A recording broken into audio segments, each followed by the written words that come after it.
League to the Bones fan meet experience. And hataw performances of your favorite stars. Saturdays, 12 noon, dito lang sa DZRH TV.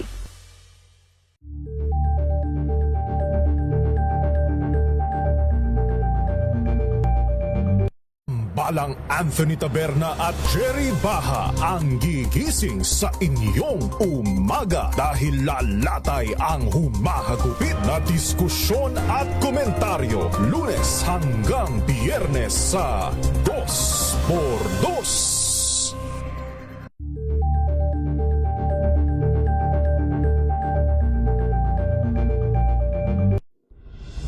Tuloy-tuloy ang pagtulong, tuloy-tuloy ang pagseserbisyo at tuloy-tuloy ang balitaan kasama si May Binauhan sa Operation Tulong mula Lunes hanggang Biyernes.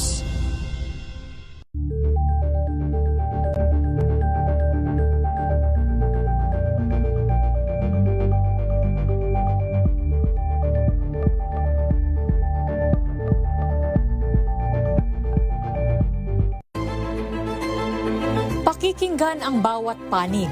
When you fight for justice, think about the queer people. Kung hindi kami magkukwento, sino ang magkukwento para sa amin? Ang mga panawagan, ipababatid. Hindi talaga ito masusing pinag-aralan ng gobyerno. The women who are beaten and abused. It's time to listen to their voices. Tunghayan ang iba't ibang boses. Mga kwento mula sa iba't ibang anggulo. Dito lang sa Point of View. Mapapanood tuwing linggo, alas 12 ng tanghali sa DZRH TV.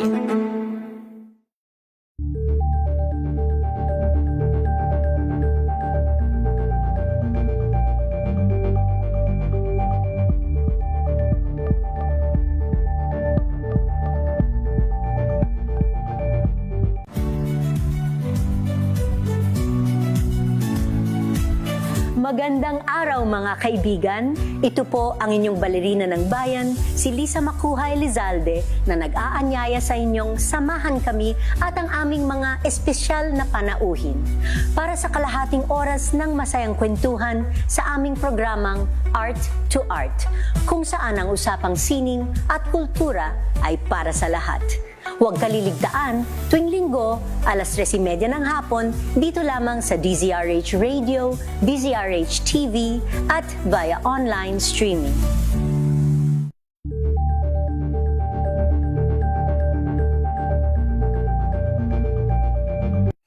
Mga balitang gigising sa inyong umaga. Mga balitang kailangan mong malaman. Mapapakinggan sa ACS Balita sa 2x2.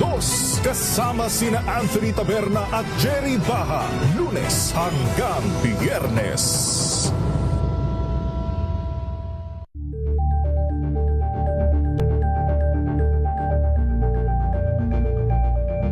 Alamin ang mga maiinit na isyung pambayan, mga balitang kailangan mong malaman, usapin sa pamahalaan, politika, ekonomiya at kabuhayan. Ito ang mga dapat mong malaman, pakialaman at pag-uusapan dahil kayo ang tinig ng mamamayan dito sa Damdaming Bayan.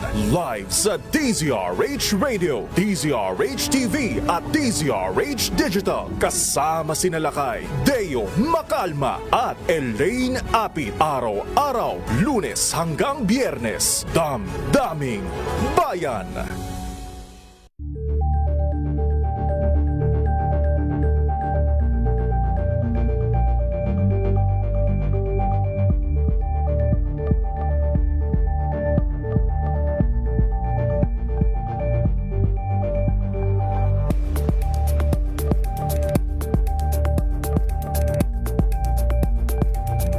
Curious ka ba sa maraming bagay?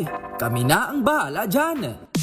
Aalamin, tutuklasin at bibigyang linaw namin ang mga katanungang bumabagabag sa inyong isipan.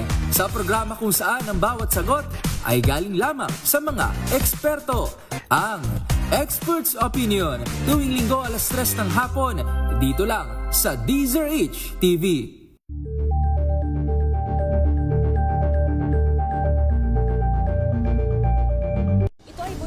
Naitalang 17 individual na ang kanilang naaresto. Metro Manila Development Authority o MMDA ang No Contact Apprehension Policy o NCAP sa Metro Manila. Sa ang ilang mga dokumento ay peke. Hindi rin legal ang employment na ipinangako sa kanila. Sa mata ng batas, mananagot ang sangkot at may sala. Dahil sa bawat paglabag, may karampatang parusa. Alamin ang mga pananagutan sa likod ng mga bawal. Dito sa Hoy! Bawal Yan! Tuwing Sabado, alas 11:30 ng umaga. Dito lang sa DZRH TV.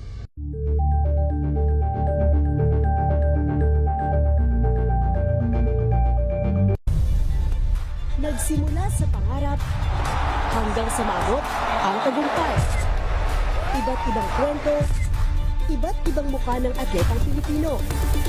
Mas pinatindi, mas pinalakas, at mas pinaaksyon sa Match Point tuwing Sabado, 12:30 ng tanghali sa DZRH TV.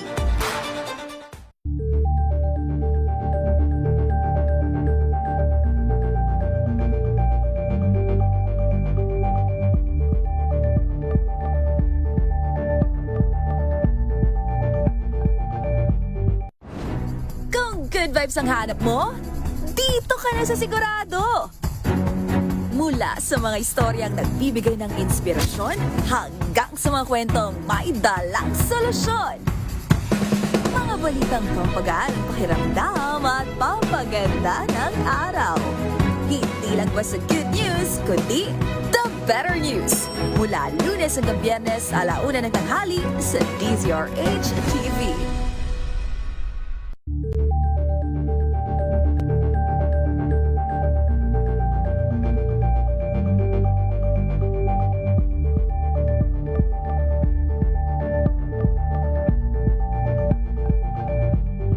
Maagang balitaan, maagang usapan sa mga issue at balita kasama si Kuya Angelo Palmones sa Magandang Umaga Pilipinas mula Lunes hanggang Biyernes.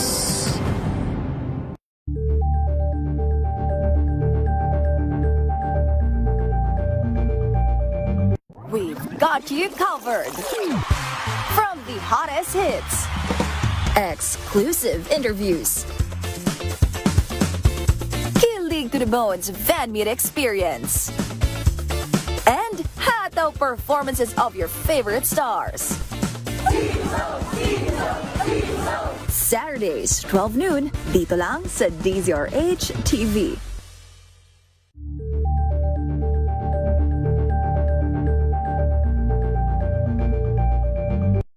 Balang Anthony Taberna at Jerry Baha ang gigising sa inyong umaga dahil lalatay ang humahagupit na diskusyon at komentaryo Lunes hanggang Biyernes sa 2x2.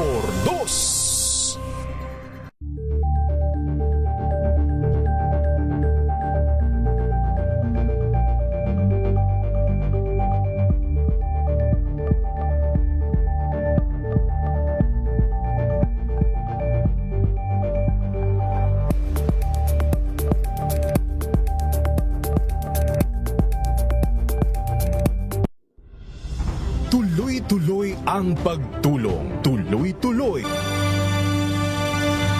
RH.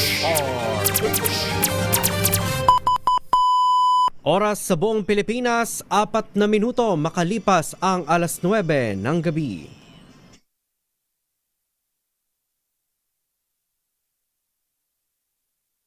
Usapan at diskusyonan. Dapat swak ang pag-uusapan. Heto na ang programang Sapulga sa kwentuhang pagtutuunan sa DZRH sa Pool. Sabado, kasama ang nag-iisang Man from Manila, RH29, Boy Gonzales. Kaya ilag lang ha, baka tamaan ka ng DZRH sa Pool. Sabado. Sa Pool Sabado.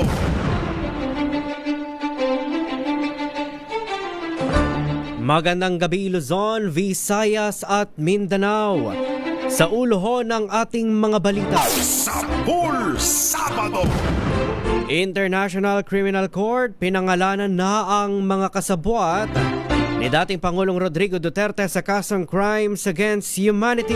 Sapul Sabado! Senator Bongo bumuelta sa ICC sa pagdawit sa kanya bilang co-perpetrator o kasabwat sa madugong war on drugs. Sapul Sabado!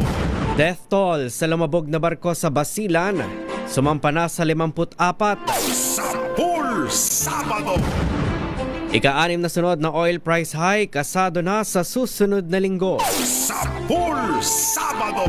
At higit 22 million pesos na halaga ng mga iligal na droga nasabat sa 2 suspect sa Makati City. Sapul Sabado! Yan ho ang ating headlines ngayong araw ng Sabado, February 14, 2026. Sa pangalan ho ni RH29 Boy Gonzales, ako ho si Kyle Bulias ng DZRH. Una sa Pilipinas, una sa Pilipino. Sapul Sabado! Sa detalye ho ng ating mga balita.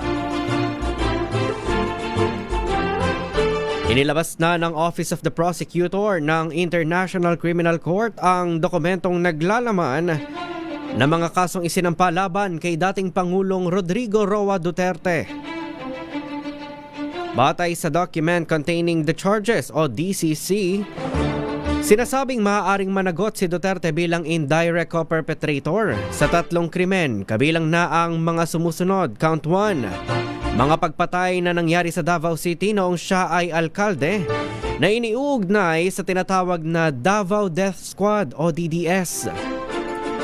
Sumunod naman dito ang pagpatay sa tinaguriang high-value targets noong panahon ng kanyang panunungkulan bilang Pangulo ng Pilipinas. At ang mga pagpatay at ang kampagpaslang sa mga o sa barangay clearance operations sa panahon naman ng Duterte administration. Sa 16 na pahinang dokumento, sinasabing nagkaroon ng common plan upang in-neutralize ang mga pinaghihinalaang kriminal sa bansa mula noong November 1, 2011 hanggang March 16, 2019. Nakasaad din sa dokumento na umano'y nag-utos, nag-udyok at tumulong si Duterte sa mga miyembro ng DDS at iba pang network upang maisagawa ang naturang mga krimen. Sapul Sabado! Kaugnay ho niyan, inilabas na ng International Criminal Court ang mga umano'y co-perpetrators o kasabwat ni dating Pangulong Rodrigo Duterte sa kasong Crimes Against Humanity. Base sa document containing the charges na inilabas ng ICC,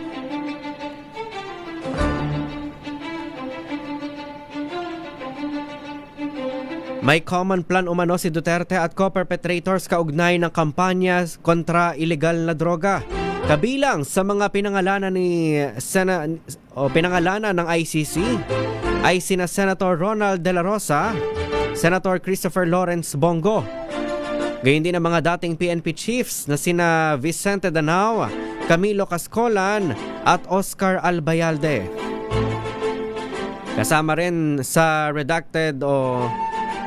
unredacted documents sina dating NBI Director Dante Guieran, dating PIDEA Chief Isidro La Peña, dating Justice Secretary Vitaliano Aguirre II at iba pang matataas na opisyal ng pulisya at pamahalaan. Ayon sa prosecution, si Duterte ay may indirect co-perpetration o dituwirang pakikilahok sa pamamagitan ng umano'y kontrol sa estruktura ng kapangyarihan na nagsagawa ng mga pagpatay. Sapul Sabado!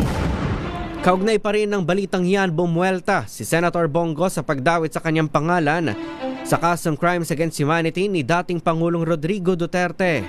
Ito ay matapos siyang pangalanan ng Office of the Prosecutor ng International Criminal Court bilang kasabwat sa pagpapatupad ng madugong war on drugs. Sa statement ng senador, mariin nitong itinanggi ang mga alegasyong tinawag nitong walang batayan at hindi patas. Ani ay wala namang kinalaman sa giyera kontra droga ang kanyang paninilbihan bilang Special Assistant ni Duterte noong 2016 hanggang 2018 at Executive Assistant to the Mayor ng Davao City mula naman noong 1998 hanggang 2016. Pinabulaanan din ito ang pahayag na nagsilbi umano siya bilang Chief of the Presidential Management Staff na hindi naman niya umano naging trabaho. Sapul Sabado!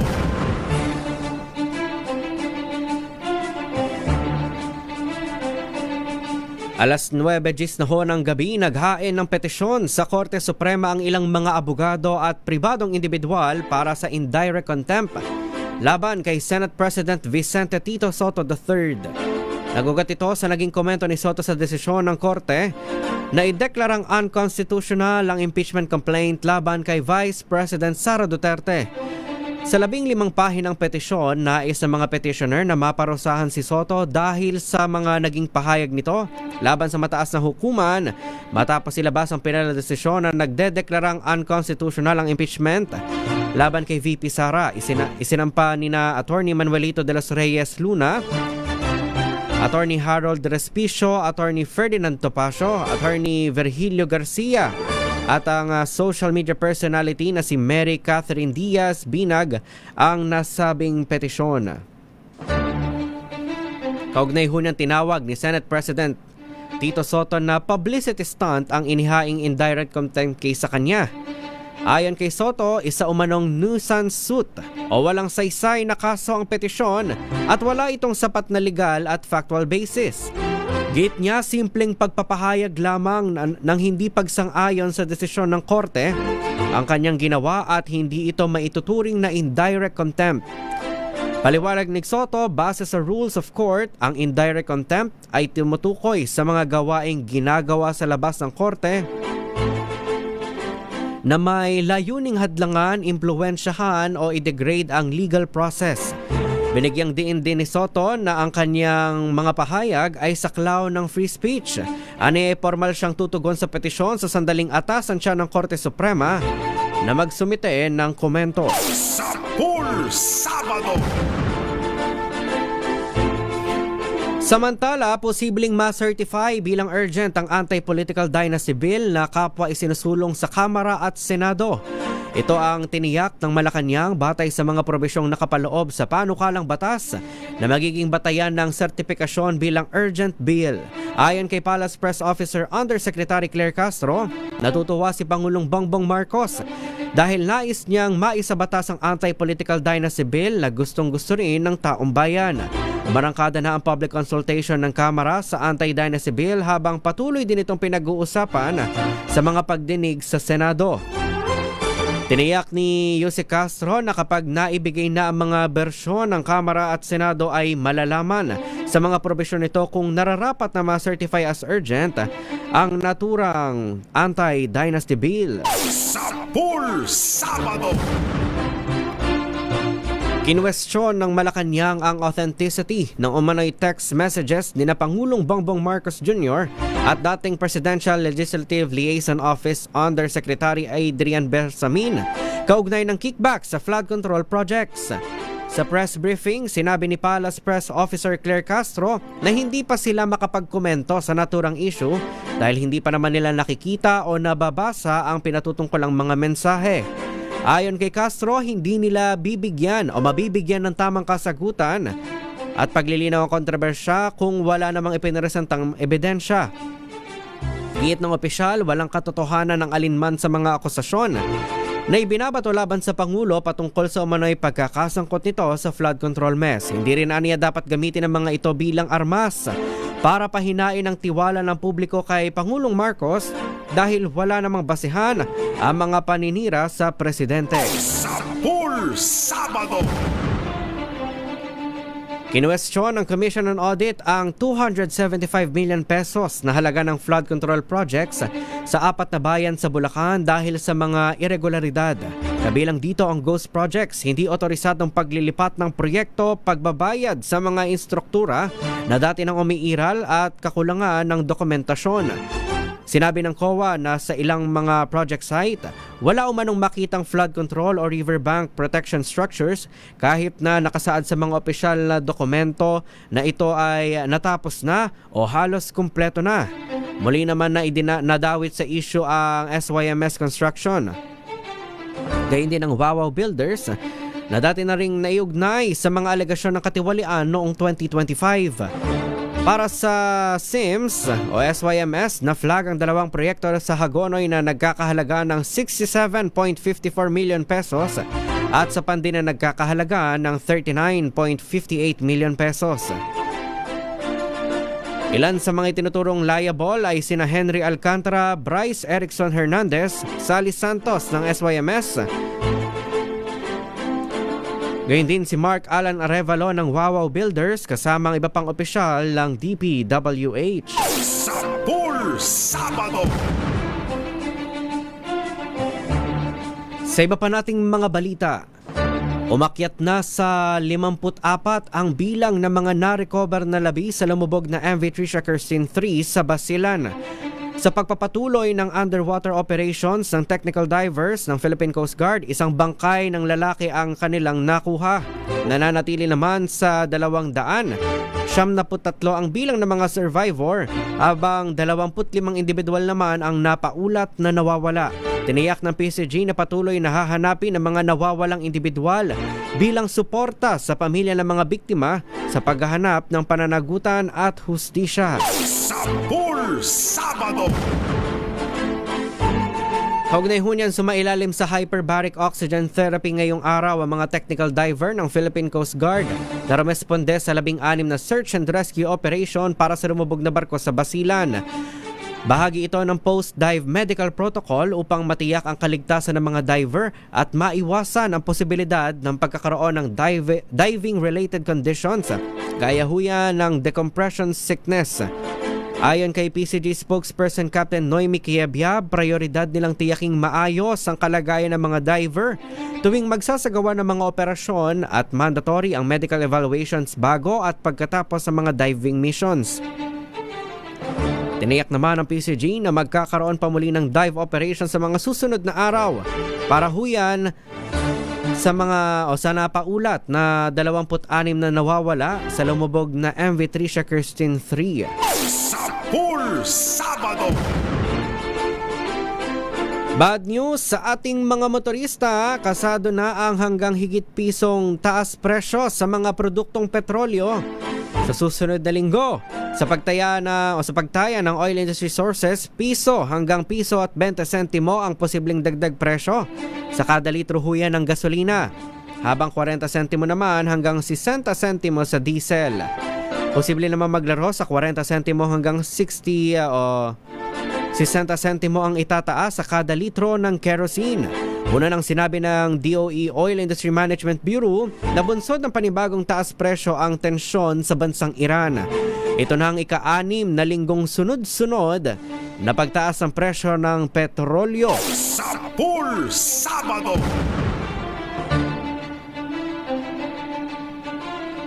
Babalikan ho natin ang detalye ng iba pa nating mga balita pagkatapos huyan ng ilang mga paalala. Pilipinas ang ating oras, alas 9:18 ng gabi. This time.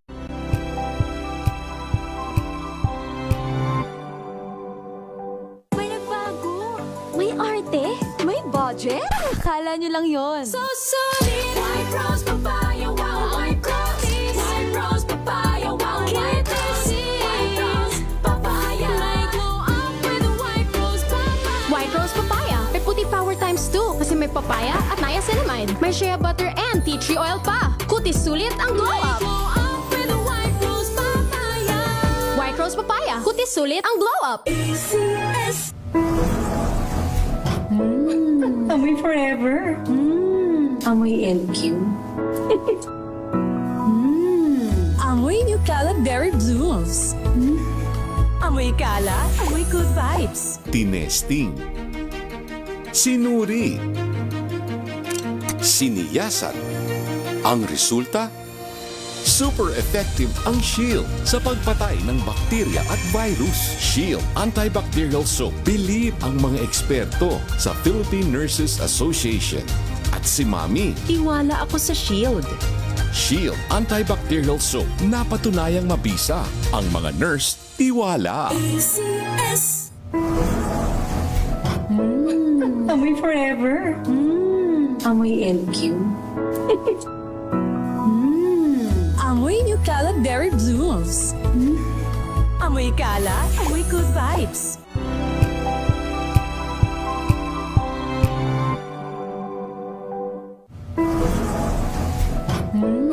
Amoy forever.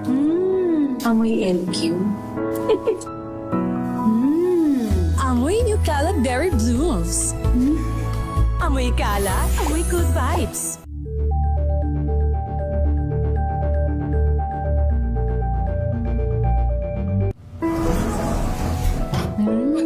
Amoy forever. Amoy LQ. Amoy New Cala Berry Blooms. Amoy Cala, amoy good vibes.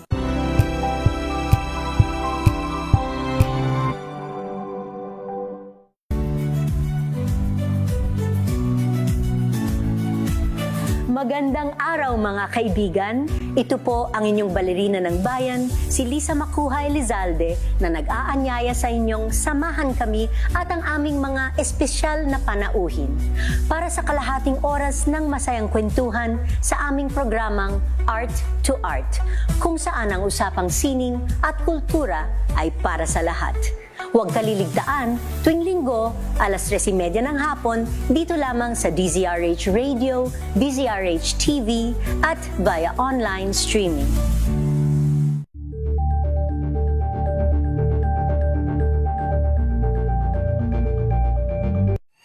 Mga balitang gigising sa inyong umaga. Mga balitang kailangan mong malaman. Mapapakinggan sa ACS Balita sa 2x2. Kasama sina Anthony Taberna at Jerry Baha. Lunes hanggang Biyernes.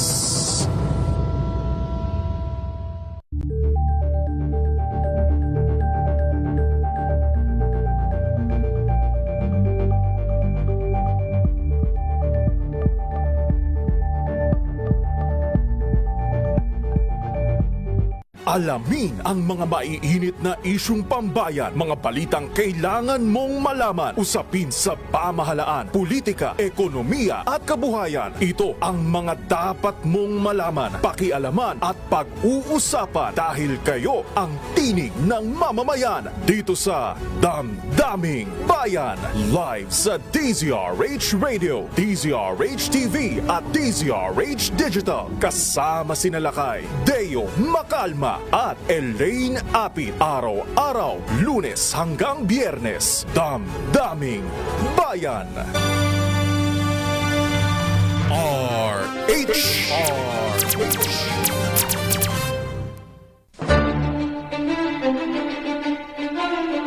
Sapul Sabado.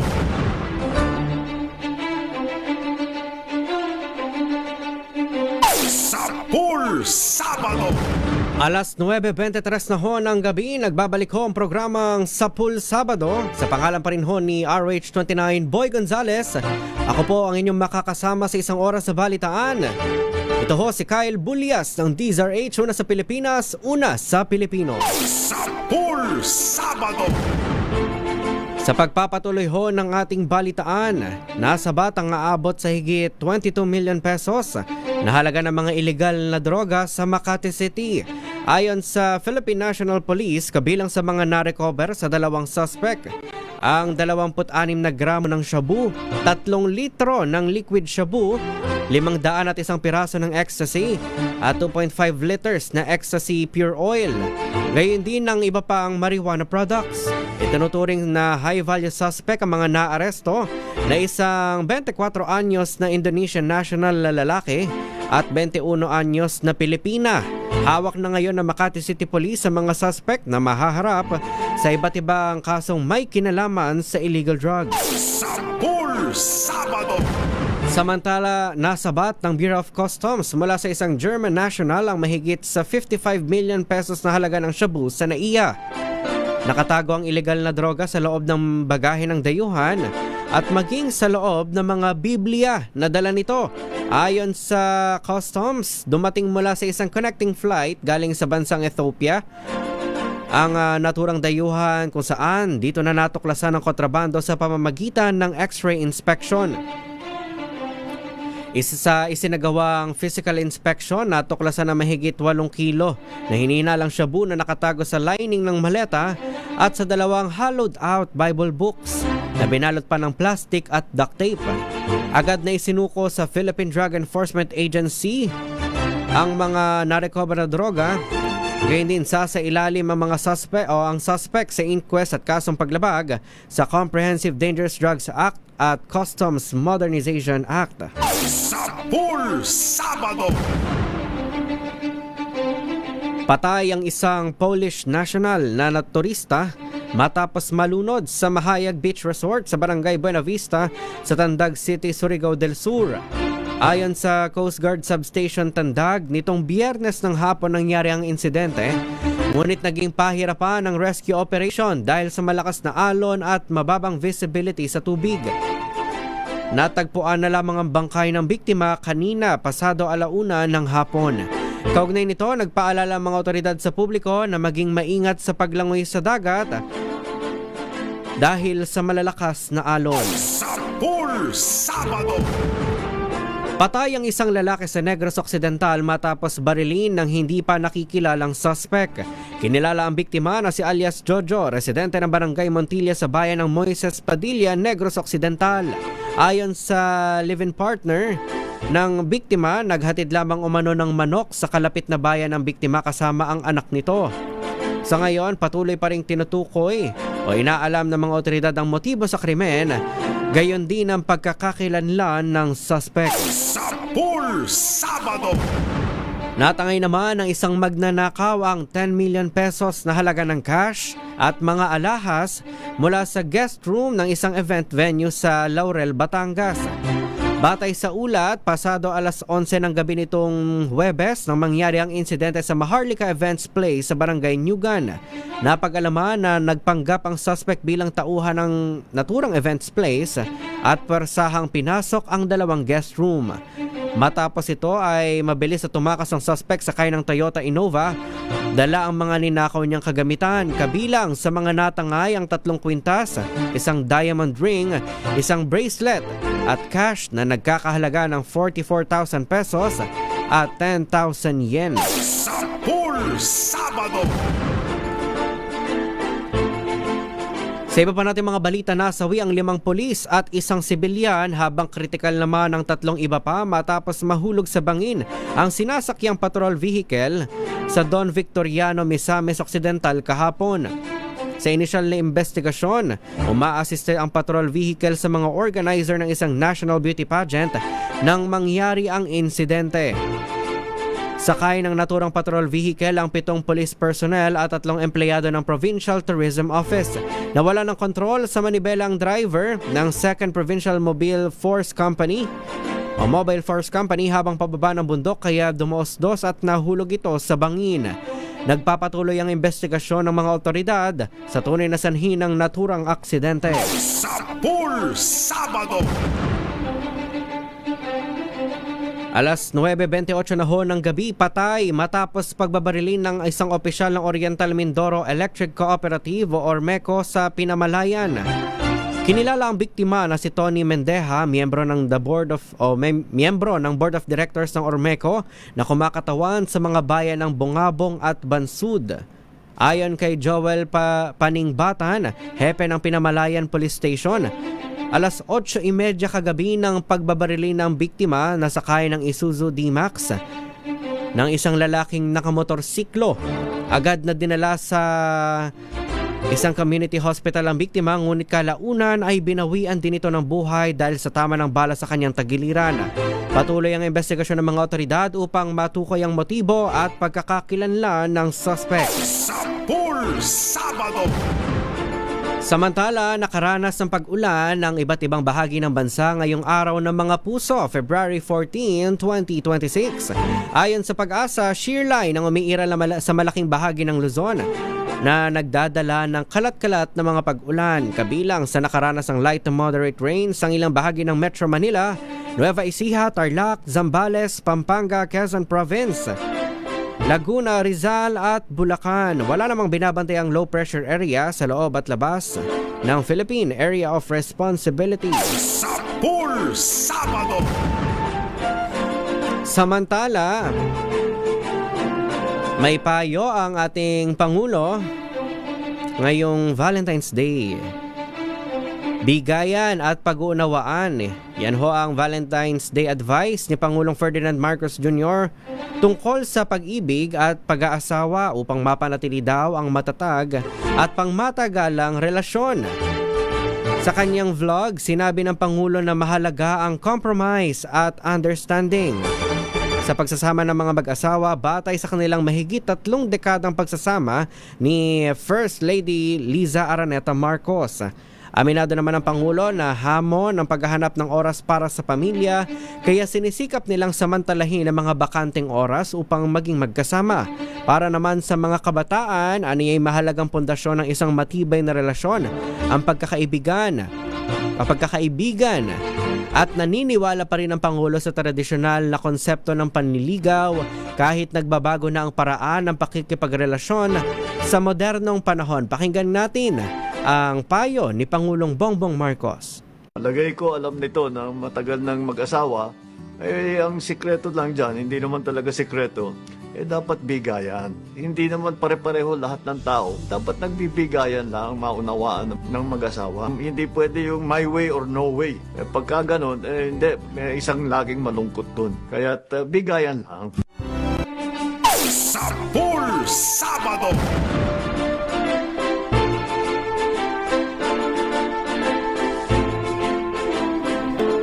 Sa iba pa nating mga balita, muling nilimitahan ang operasyon ng LRT-1 kanina pasado alas 7 ng gabi. Ayon ho sa pamunuan ng Light Rail Manila Corporation, limitado lamang ang biyahe ng LRT-1 mula Dr. Santos Station hanggang Baclaran Station at vice versa. Dahil umano ito sa isang aberya sa pagitan ng Vito Cruz Station at Quirino Station, kasalukuyan na itong isinasaayos ng engineering team ng LRMC. Una rito, nilimitahan din ng pamunuan ng LRMC ang biyahe ng LRT-1 kanina bago mag alas 4 ng hapon at naibalik lamang sa normal makalipas ang higit 1 oras.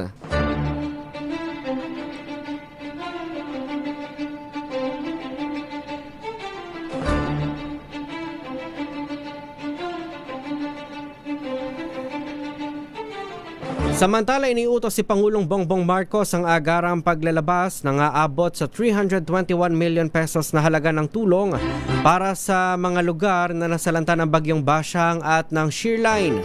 Makatatanggap ng financial aid ang 34 na probinsya at gayon din ang 8 bayan, kabilang dyan ang Surigao del Sur, Surigao del Norte, Dinagat Islands, Negros Oriental, Agusan del Norte, Agusan del Sur, Misamis Oriental, Bohol, Negros Occidental, Capiz, Aklan, Leyte, Cebu, Catanduanes, Iloilo, Camarines Sur, Camiguin, Eastern Samar at Sorsogon. Ayon kay Executive Secretary Ralph Recto, makatutulong din ang pondo para sa mga nawalan at nasiraan ng bahay. Aabot sa higit 180,000 pamilya o katumbas ho yan ng higit 600,000 individual na naapektuhan ng pananalasa ng bagyong Basyang. Sapul Sabado. Naglunsad naman ng hotline ang PNP Cybercrime Investigation and Detection Group o PNP-CIDG para sa mabilis na pagkaka-aresto kay dismissed Lieutenant Colonel Rafael Dumlao III. Si Dumlao ang itinuturong mastermind sa pagdukot at pagpatay sa isang Korean national noong 2016 at nahaharap sa mga arrest warrant para sa kidnapping with homicide, kidnapping and serious illegal detention at carnapping ng walang inirekomendang piyansa. Ayon sa PNP-CIDG, bukas ang hotlines ng PNP-CIDG na 0960-692-3025. Gayon din ho ang mga numerong 0945-611-5926 para ho tumanggap ng tawag o anumang impormasyong makapagtuturo sa posibleng kinaroroonan ni Dumlao. Gayut ng PNP-CIDG, bukod sa hotlines at pagpapaskil ng mga poster, may nakalaan na ring 1 million pesos na pabuya para sa sino mang makatutulong sa agarang pagkakadakip sa naturang suspect na dating pulis. Sapul Sabado. Higit 11,000 tauhan ng Philippine National Police ang ipakakalat para sa ikakasang anti-corruption rally. Kasabay huyan ng ika-40 anibersaryo ng EDSA People Power Revolution. Ayon kay PNP spokesperson General Randolph Tuanyo, handang-handa na ang buong puwersa ng mga kapulisan para i-secure ang lahat ng aktibidad kaugnay sa ika-3 trilyon peso march. Batay aniya sa liham na ipinadala ng Quezon City LGU sa QCPD, magkakaroon ng 2 araw na prayer at indignation rally sa February 22 at February 25 sa araw huyan ng Linggo at araw ng Miyerkules.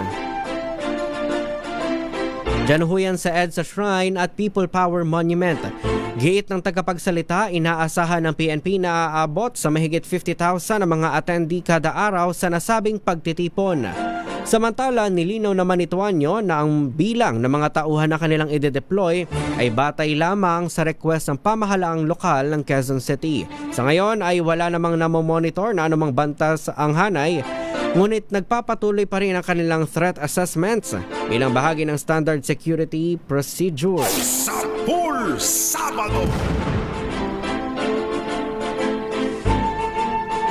Samantala, sinusulong ng Department of Education ang panukalang gawing trimester ang school calendar ng mga nasa elementary at high school at simulan nito sa school year 2026-2027. Sa ilalim nito, hahatiin sa 3 termino ang 201 school days kung saan magsisimula ang klase sa unang bahagi ng Hunyo at tatagal hanggang Setyembre ang unang trimester. Mula Setyembre hanggang Disyembre naman itatakdang ikalawang trimester. At mula January hanggang March ang ikatlong trimester. Layunin ng panukala na matiyak ang tamang distribusyon ng oras sa sumasaklaw sa academic, co-curricular at extracurricular activities ng mga mag-aaral. Sapul Sabado. Alas 9:37 ho ng gabi, kinundena ng Department of Education ang pagkamatay ng isang kindergarten pupil matapos tamaan ng ligaw na bala habang nasa loob ng silid-aralan dyan ho sa Datopiang Maguindanao del Sur. Ayon sa DepEd, nakikiramay sila sa pamilya ni Farhadin Ludia na nasawi sa naturang insidente sa barangay Damabalas nitong Miyerkules. Naniniwala mga otoridad na ang bala ay nagmula sa putukan ng 2 nag-aaway na pamilya sa kalapit na barangay ng Ulandang. Sinabi ng DepEd na nakikipag-ugnayan na sila sa mga opisyal ng BARM upang masiguro ang kaligtasan ng mga paaralan at mapalakas ang mga hakbang sa seguridad sa mga school community. Patuloy naman ang investigasyon ng mga otoridad sa naturang insidente. Sapul Sabado. Nagkasundo ang pamahalaan at ang Facebook o Meta na magsagawa ng mas mahigpit na hakbang laban sa misinformation at iba pang mapanirang content sa social media. Ayon kay DICT Secretary Henry Aguda, nangako ang Meta na magpapatupad ng mas striktong mga polisiya upang mapigilan ang mga banta sa internet at masiguro ang kaligtasan ng digital space ng bawat Pilipino. Sa pulong ni Aguda at Meta Public Policy Head for Indonesia and Philippines Bernie Mustafa, kasama si Meta Philippines Public Policy Head Gio Tingson, na napagkasunduan ang 3 pangunahing aksyon laban sa online harm. Kabilang dito ang mas pinalakas na kampanya laban sa online sexual abuse, exploitation ng mga bata, kabilang ang mga mas mabilis na pagkilala, pag-report at pagtanggal ng content na nakakasama sa mga menor de edad. Gayun din na mas matibay na koordinasyon laban sa financial scams, pati na rin sa deepfakes at misinformation. Sinabi ni Aguda na malaking hakbang ito sa patuloy na pagtutulungan ng gobyerno at pribadong sektor. Sapul Sabado. Kailangan magpatupad ng mas mahigpit na hakbang kontra pekeng emergency run ng mga ambulance, lalo na tuwing rush hour. Itong iginiit ni Senate President Pro Tempore Panfilo Lacson, kasabay na mungkahing palakasin pa ang kampanya laban sa mga ambulansya na gumagamit ng sirena at blinkers kahit wala namang pasyenteng ihahatid sa ospital. Ito ay matapos na mabuking ng mga ahente ng Department of Transportation ang isang ambulansya na dumaan sa EDSA busway na nagsilbing shuttle bus at hindi para rumesponde sa emergency. Ayon kay Lacson, dapat na hulihin, kumpiskahin ang lisensya at kasuhan agad ang mga driver ng ambulansya na nagsasamantala tuwing rush hour para madali lamang makalusot sa trapiko. Idiniin ni Lacson na sadyang delikado sa ibang motorista ang ganitong ginagawa ng mga ambulansya at maging sa mga pedestrian. Sapul Sabado! Yan na ho ang kabuuan ng ating balitaan dito sa Sapul Sabado. Sa pangalan ho ng buong pwersa ng DZRH News, ng Radio at Television Tech at ni RH29 Boy Gonzales, ito ho si Kyle Bulias ng DZRH, una sa Pilipinas, una sa Pilipino. Sapul Sabado! Magbabalik ho ang ating programa, oras ho natin 9:40 ng gabi.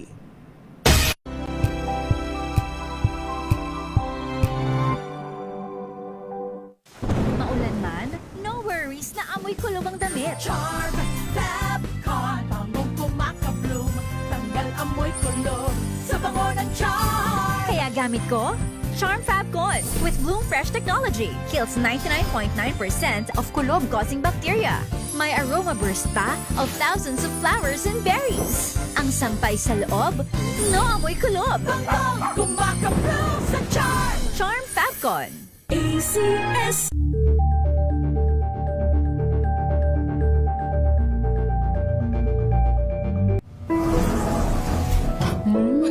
Amoy forever. Amoy LQ. Amoy New Cala Berry Blooms. Amoy Kala, amoy good vibes.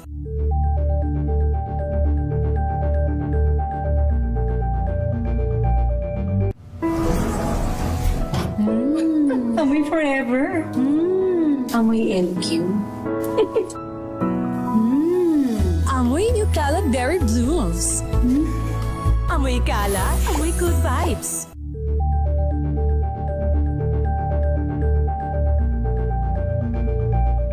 Hello, Washi! Laundry day na naman! Yay! Anong meron? Mancha ng chocolate, putik, may libag pa! Kaya natin yan!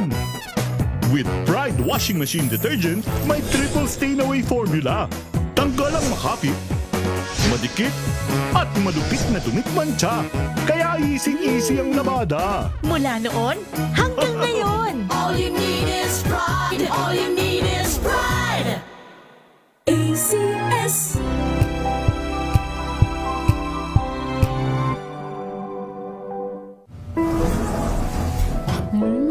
Amoy forever. Amoy LQ.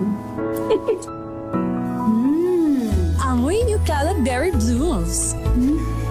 Amoy Kala, amoy good vibes.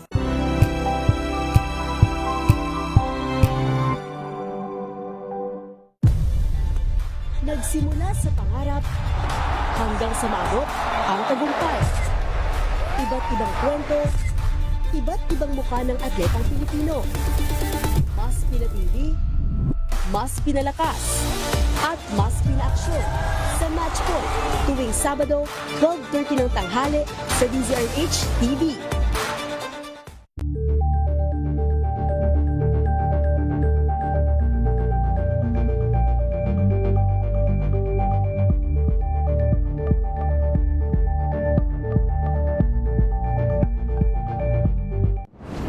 Kung good vibes ang hanap mo, dito ka na sa sigurado!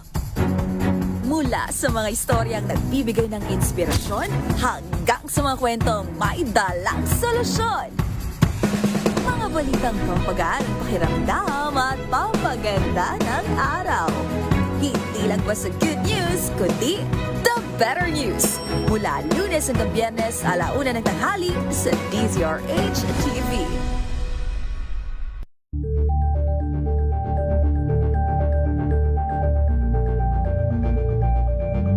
Maagang balitaan, maagang usapan sa mga issue at balita. Kasama si Kuya Angelo Palmones sa Magandang Umaga Pilipinas. Mula Lunes hanggang Biyernes.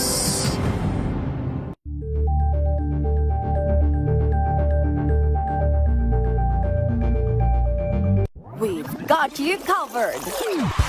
From the hottest hits, exclusive interviews, kilig to the bones fan meet experience, and hataw performances of your favorite stars. Saturdays, 12 noon, dito lang sa DZRH TV.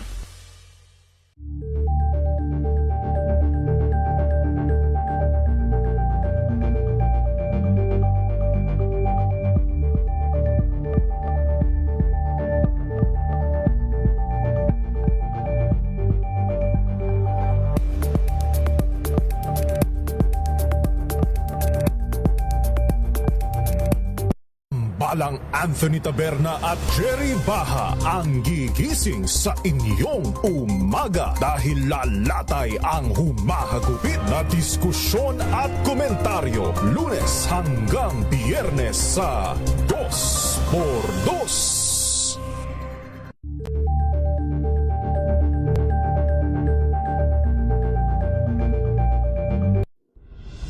Tuloy-tuloy ang pagtulong, tuloy-tuloy ang pagseserbisyo at tuloy-tuloy ang balitaan kasama si May Binauhan sa Operation Tulong mula Lunes hanggang Biyernes.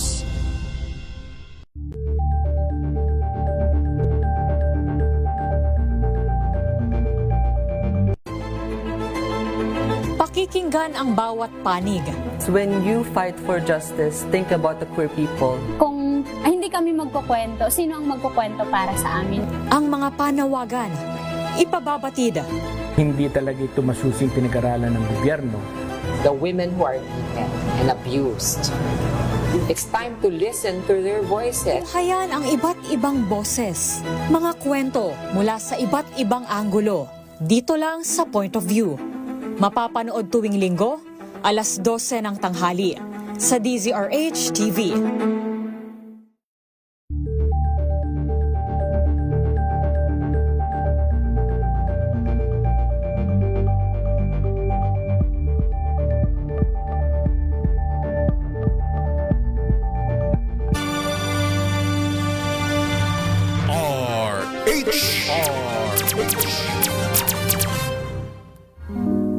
Maraming beses na kitang nilayasan, iniwanan at ibang pinuntahan. Parang babaeng ang hirap talagang malimutan.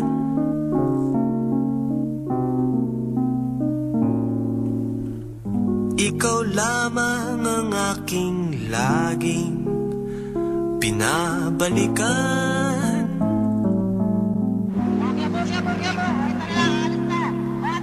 Sapul Sabado!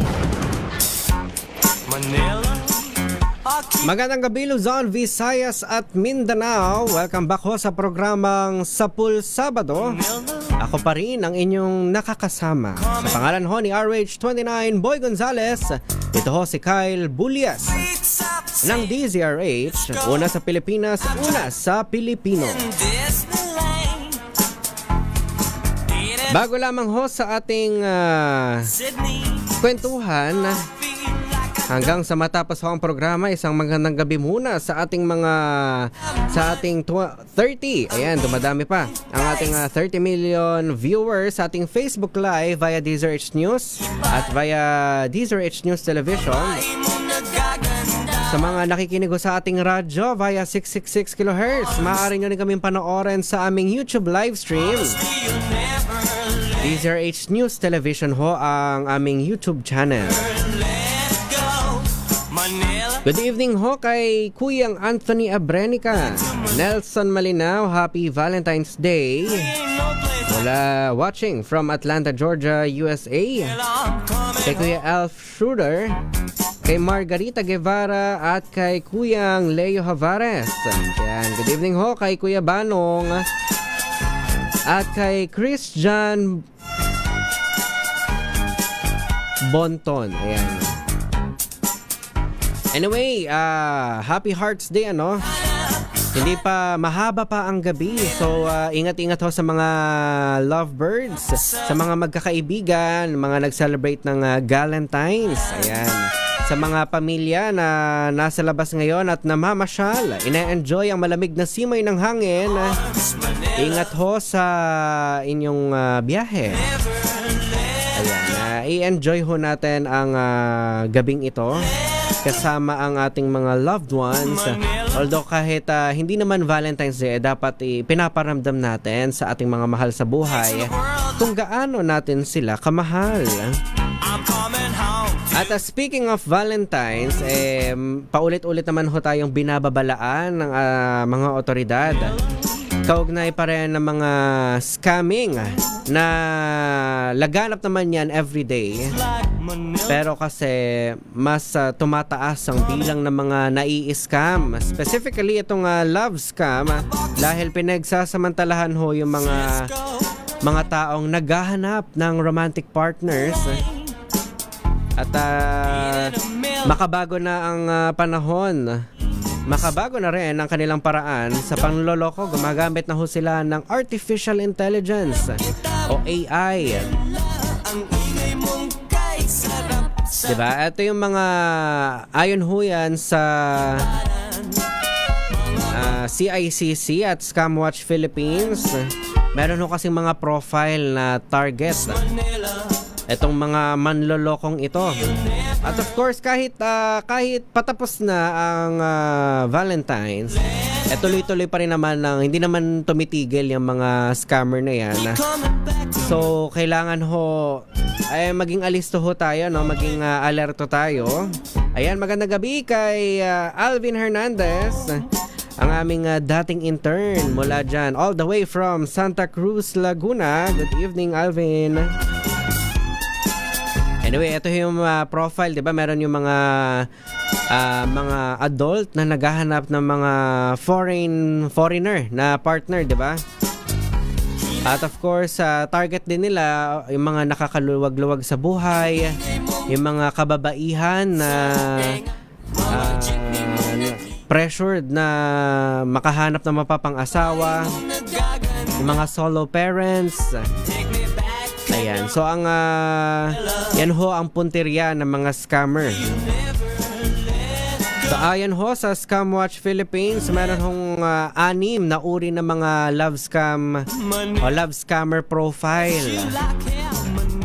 So pinakauna na rito yung sa termino ng mga Gen Z at ilang mga millennial. Ito yung mga sad boy o mga sad girl. So, ito yung mga profile. Tandaan ninyo, ano to ha? Profile ng scammer. So, yung mga sad boy, sad girl, sila yung mga nagkukwento ng mga traumatic, yung mga masalimuot na experience nila sa buhay para ho makuha ang inyong simpatsya. Diba? So, ikukwento nila na ito yung mga pinagdaraanan nila, na hirap na sila sa kanilang trabaho, marami silang tinutulungan. So, pag ikaw na biktima, ikaw ay naawa, at nakuha na nila ang inyong loob, habang tumatagal, paunti-unti, hihingi na yan sa inyo ng pera.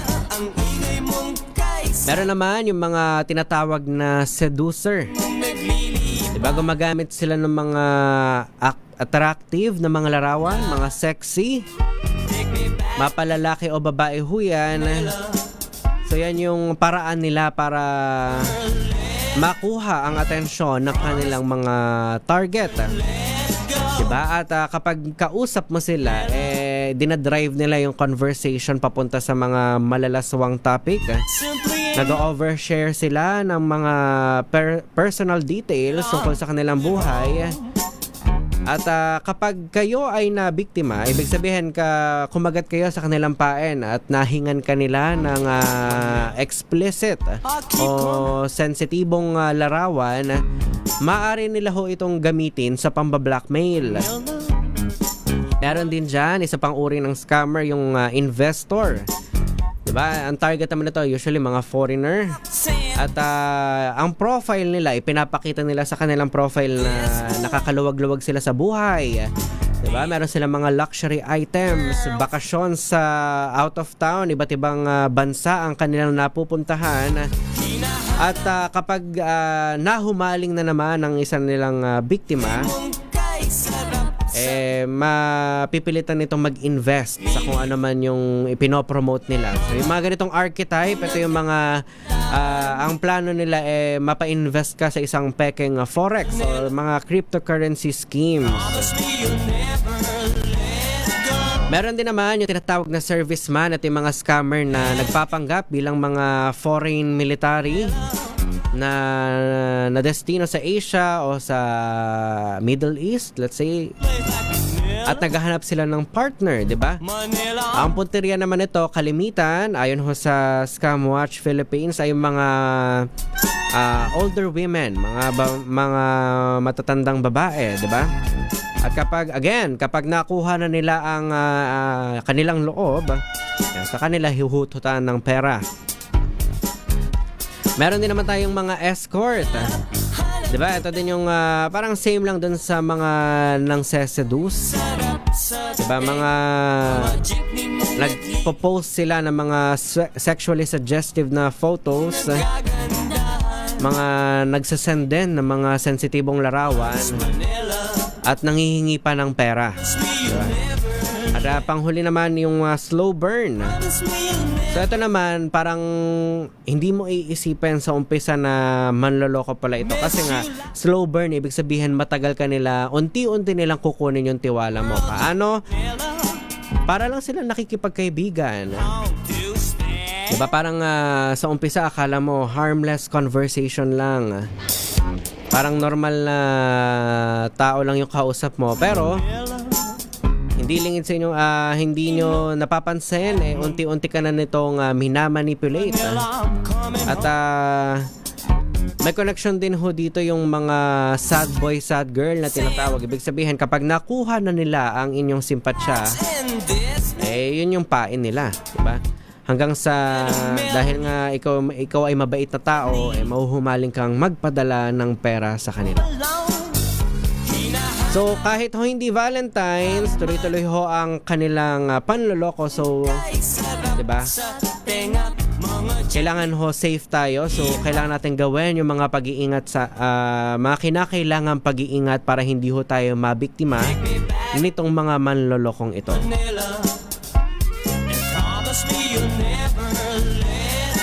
Pero, syempre, hindi naman tayo pinipigilan, di ba, para maghanap ng partner, especially online. Kasi nga, yan ho yung isa sa madaling paraan para makakilala at possibly makatagpo ng inyong mamahalin. Online dating talaga. Diba? Pero, syempre, may mga red flags tayong tinatawag na dapat nating maispatan para maramdaman natin na ay parang suspicious to. Kahina-hinala, baka scammer. So ano yung mga red flags na kailangan natin makita? Una, dahil meron tayong deepfake na tinatawag. Ibig sabihin gumagamit sila ng artificial intelligence para pekein yung kanilang boses. Ngayon ho kasi, dahil sa modern technology, kaya na hong pekein ang boses ng isang tao gamit ang AI. Ngayon, paano ho ba natin ito mapapansin o mai-spot, diba? Una, ayaw niya makipag-voice call, diba? Or nagsasend lang sila ng voice messages pero questionable yung kalidad ng boses nila. Parang masyadong perfecto. So, red flag ho yan.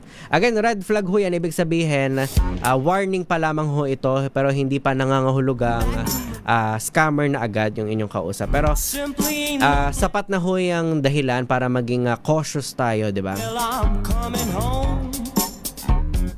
At isa pa sa mga dapat maging aware tayo kapag kiniklaim nila na sila ho ay isang OFW, soldier, mga sundalo, di ba? Or isang let's say tech founder, di ba? O iba pang mga glamorous na mga profesyon at bigla silang nagkaroon ng emergency. Di ba? O kaya hinihikayat kayo mag-invest sa isang once in a lifetime na crypto investment opportunity. Para malaman ho natin kung totoong tao ba yung kausap natin. Of course, mag-request ho tayo ng video call. Diba? At pwede rin natin kung accessible naman ang kanilang profile, maaari ho kayong mag-reverse image.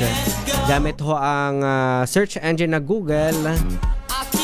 Ngayon, kapag masyado namang parang sobrang gwapo o sobrang ganda nung isang kausap natin na parang hindi na realistic o makatotohanan yung kanilang picture, maaari hong stock photo ho yan. Ibig sabihin, modelo lamang ho yung nasa larawan at hindi ho yan yung totoo ninyong kausap.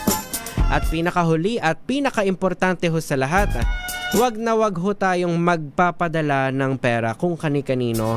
Hindi para ho sa plane ticket na sinasabing uuwi sila sa Pilipinas o para tulungan ng isa nilang kamag-anak na nagkasakit.